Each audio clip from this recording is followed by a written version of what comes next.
2026 বিশ্বকাপকে সামনে রেখে দুটো ফ্রেন্ডলি ম্যাচ খেলবে ব্রাজিল দল, যেটি একটি হচ্ছে সাউথ কোরিয়ার সাথে, আবার আরেকটি হচ্ছে জাপানের সাথে। এই দুটি ফ্রেন্ডলি ম্যাচের স্কোয়াড ঘোষণা করবেন ডন কার্লো আনচেলত্তি।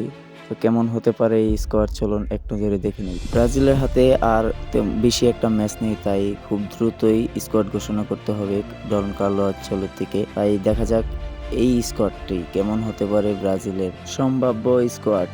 গোলকিপিং পজিশনে থাকবে আল নাসেরের হয়ে খেলা বেনতো। ইনজুরি কাটিয়ে মাঠে ফিরেছেন ইন্টার মিলিতাও, তাই ব্রাজিল ডিফেন্স লাইন আপ সামলাবেন তিনি। আর তার পাশাপাশি ডিফেন্স লাইন সামলাবেন পিএইচডির হয়ে দুর্দান্ত ফর্মে থাকা বেরালদো।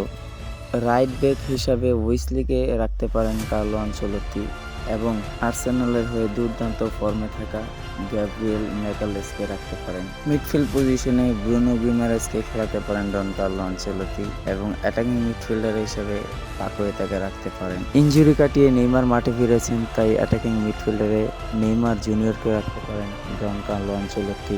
বর্তমানে দুর্দান্ত ফর্মে আছেন ফিলিপে কুতিনহো, তাই ওনাকে রাখতে পারেন ডন কার্লো আনচেলত্তি।